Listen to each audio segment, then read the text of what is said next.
मी श्रद्धा टपाल. टिटवाळा न्यूज मध्ये आपलं हार्दिक स्वागत. चला पाहूयात आजच्या काही ठळक घडामोडी. टिटवाळ्यातील वेदव्यास इंग्लिश मीडियम शाळेत प्रवेश सुरू. विवेकानंद एज्युकेशनल ट्रस्टचे वेदव्यास इंग्लिश मीडियम स्कूल व little Vedas Shri primary English या शाळेत सन 2026-27 या शैक्षणिक सालासाठी नो डोनेशन नो डिपॉझिट या तत्वावर ऍडमिशन सुरू आहे. सदर शाळेत play group, nursery, junior KG, senior KG grade 1ली ते 10वी पर्यंत वर्ग सुरू आहे. सदर शाळेत scientifical, technical, sports, discipline, art, education, human science यावर भर दिला जातो. तर विद्यार्थ्यांच्या शारीरिक, मानसिक, बौद्धिक तसेच आध्यात्मिक विकासाकडे विशेष लक्ष दिले जाते. सदर शाळेत मोजक्याच जागा शिल्लक असून पालकांनी त्वरित त्याचा लाभ घ्यावा. संपर्कासाठी शाळेच्या little Vedas pre primary school, Ganaraya society, Saibaba मंदिर जवळ, टिटवाळा पूर्व या ठिकाणी संपर्क साधावा किंवा शाळेच्या 98 92 22 30 46 या नंबरवर संपर्क साधावा. जागर डॉक्टर बाबासाहेब आंबेडकर यांच्या विचारांचा, भारतीय संविधानाचे शिल्पकार, सामाजिक न्यायाचे पुरस्कर्ते आणि लाखो लोकांच्या स्वाभिमानाचे प्रतीक असलेल्या डॉक्टर बाबासाहेब आंबेडकर महामानवाला अभिवादन करत स्वराज्य रणरागिणी महिला संस्थेने परमपूज्य बाबासाहेब आंबेडकरांचे विचार पुढे घेऊन जयंती मोठ्या उत्साहात साजरी केली आहे. 14 एप्रिल हा दिवस म्हणजे समता, स्वातंत्र्य आणि बंधुता मूल्यांचा जागर. स्वराज्य रणरागिणी महिला संस्थेच्या अध्यक्षा सुप्रिया संदीप आचरेकर यांनी कार्यक्रमाच्या प्रसंगी उपस्थित मुलांना आपल्या आयुष्यातील शिक्षणाचे महत्त्व किती आहे हे मार्गदर्शन केले. बाबासाहेब हे नेहमी म्हणत असत, शिक्षण घ्या, संघटित व्हा, संघर्ष करा. शिक्षण हा मार्ग तिमिराकडून तेजाकडे घेऊन जाणारा मार्ग आहे. याच विचारावर अंमल करून स्वराज्य रणरागिणी संस्थेने ज्या मुलांचे वडील हयात नाहीत अशा मुलांना शैक्षणिक साहित्य वाटप करून जयंती साजरी केली आहे. उमिया कॉम्प्लेक्स येथे हा उपक्रम घेण्यात आला होता. रणरागिणी शारदा पवार यांच्या विशेष मदतीने स्वराज्य रणरागिणी महिला संस्थेचा उपक्रम घेण्यात आला. या प्रसंगी रणरागिणी उज्ज्वला भोईर, अर्चना निंबाळकर, रचना माने, अलका पाटील, शिल्पा नायक यांचे विशेष सहकार्य लाभले. कार्यक्रमाला रेश्मा कांबळे यांची उपस्थिती लाभली आहे. यावेळी मुलांचे भाषण स्पर्धा झाल्या. यातील मुलांनी दिलेली माहिती याबद्दल सुप्रिया संदीप आचरेकर यांनी विशेष कौतुक करून मुलांना शैक्षणिक साहित्य वाटप केले.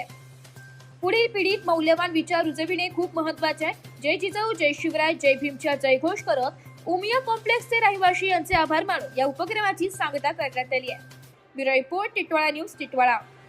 आपल्याला काय दिलं त्यांना जाऊन सांगा की जे तुम्ही दिवाळीचा बोनस घेता तो सुद्धा डॉक्टर बाबासाहेब आंबेडकरांमुळं. जे तुमची बायका गरोदर असतात त्यांना तनख्वाह भेटते ती सुद्धा डॉक्टर बाबासाहेब आंबेडकरांमुळं. आणि ते तुम्ही घरी बसून जे तुम्हाला स्कॉलरशिप भेटते ते सुद्धा डॉक्टर बाबासाहेब आंबेडकरांमुळं. पहिलेचे लोक 17-18 तास काम करायचे पण आता ते 10-12 तास काम करतात ते सुद्धा डॉक्टर बाबासाहेब आंबेडकरांमुळं. बाबासाहेब म्हणायचे, बांधला असतं घर मी सोन्यांच्या विटांनी, पण मेला असता समाज माझ्या उपाशी पोटांनी. अशा महामानवाला मी कोटी कोटी प्रणाम करून माझं भाषण सांगतो. जय भीम, नमो. माझे नाव स्वराज उदय शिंदे. मी माझ्या वाचनाला सुरुवात करतो. सागराचं पाणी कधी आटणार नाही, प्रेमाची आठवण कधी मिटणार नाही. अरे एकच जन्म काय, 1000 जन्म घेतले तरी आमच्या बाबासाहेबांचे उपकार कधी फिटणार नाही. डॉक्टर बाबासाहेब आंबेडकरांचा जय असो.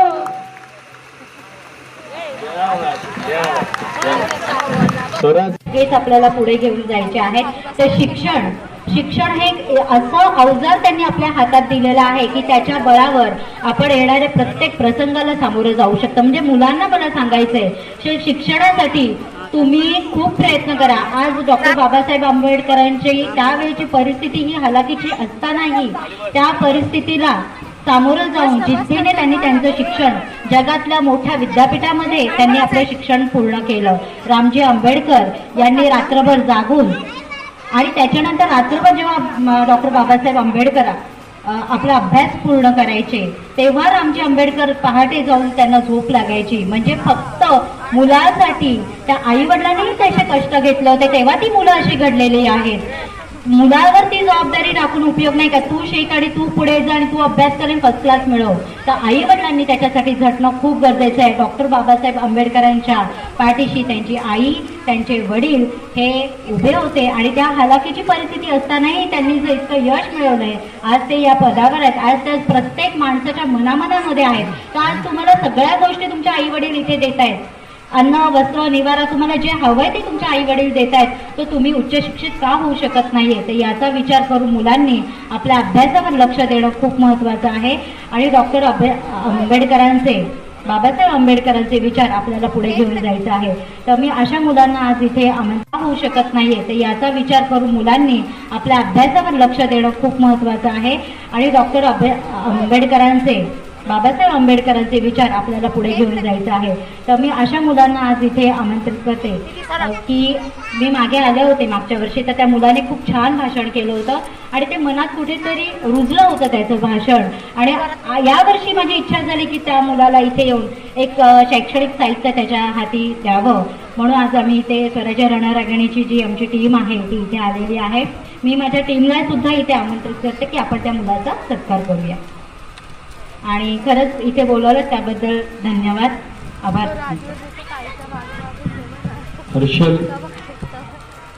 हर्षद कांबळे, उन्हात कष्ट करणाऱ्या आई बापाला हे त्यांना फार आवडलं. त्याचा छोटं पारितोषिक देऊन सत्कार. स्वराज्य रणरागिणी जगण्याचा. तर या होत्या आजच्या काही ठळक घडामोडी. उद्या पुन्हा भेटू याच ठिकाणी.